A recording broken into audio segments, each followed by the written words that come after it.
Tree of Cranes by Aloud. When I was not yet old enough to wear long pants, Mama always worried that I might drown in a neighbor's pond. Time and again, she warned me not to play there, but I never listened because the pond was filled with carp of bright colors. The last time I went there was a gray winter day, too cold for the fish to move around. They never came out from under the rocks, and all I caught was a bad chill. Mama would be upset with me, I knew. She would know right away how I got my mittens all wet. But then, she might be happy just to see me. "Mama, I'm home," I called. There was no answer. She always met me at the porch. Always. I called again, and finally she answered, sounding far away. I waited, but she didn't come out to see me. She must be sick, I thought. Mama was in the living room, folding origami paper. She just nodded, barely looking at me.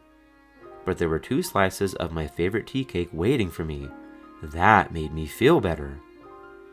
"Why are you making cranes?" I asked.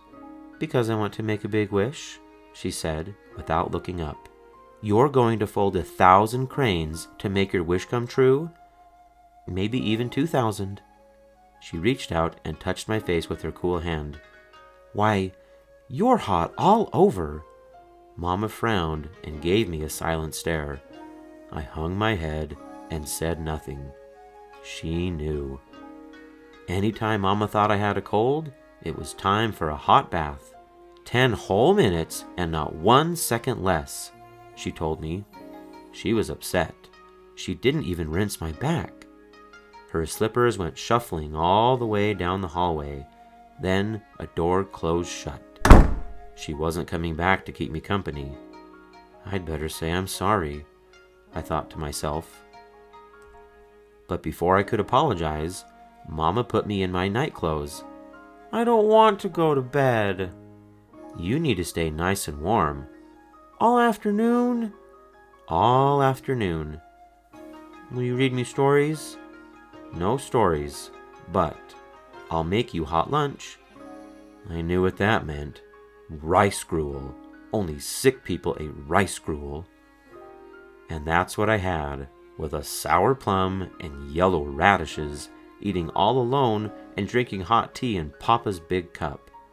Then I lay down facing the door and hoped Mama would come back with an apple and peel the skin in a long strip like a red ribbon and then read me a story. The door never opened. "Mama," I called finally. She didn't answer. After a long while, I heard a noise coming from the garden. Maybe the old gardener had come to clip our trees again. I got up and opened the window. It was snowing outside, and Mama was digging around a small tree. "What are you doing?" I shouted. Mama stopped and stared. "Close that window this second and go straight back to bed." Quickly, I closed the window and lay down again. She's really angry now, I thought. But why is she gardening in the snow?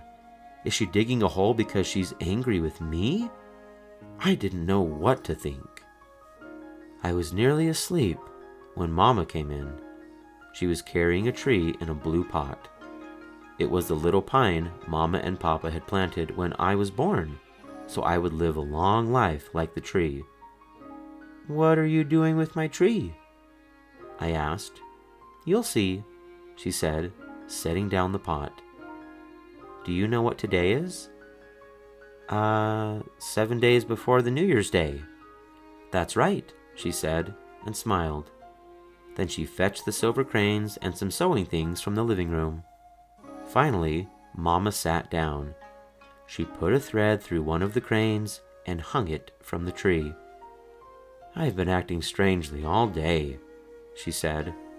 I started to reply, but she shushed me. "If you promise to stay in bed, I will tell you why." "I promise," I said. I was born and lived far away in another country, long before I came here and met your father. "Where?" A warm place called California, she whispered. I nodded. Today is a very special day in that warm place.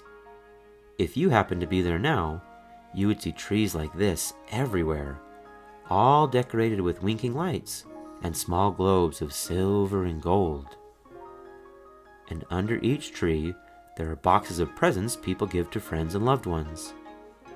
I want a samurai kite, I said. You give and receive, child. It is a day of love and peace. Strangers smile at one another. Enemies stop fighting. We need more days like it. She put the last crane on the tree. It's wonderful, I cried.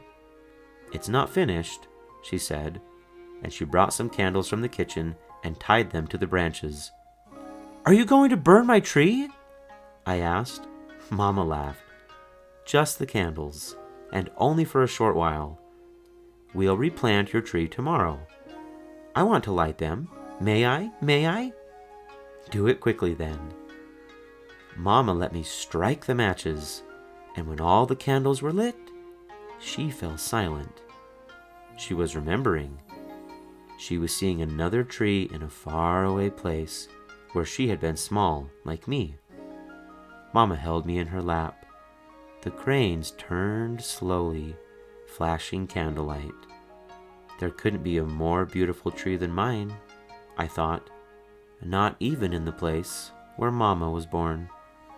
What present would you like? I asked.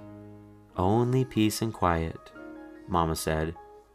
I mean something from me. Oh, something very, very special, like a promise. I said I would stay in bed. Another promise then. All right, give me your word you'll never go to the pond again. I promised. I was fast asleep when Papa came home.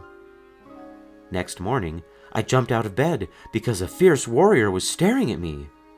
But it was only a kite. Only a kite? The one I'd always wanted.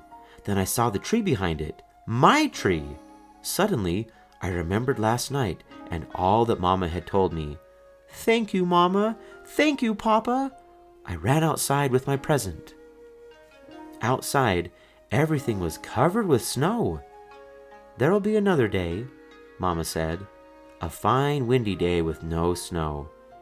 Plenty of snow to make a snowman, Papa said. Let's make one together. And just like the snowman we made, many years have melted away now.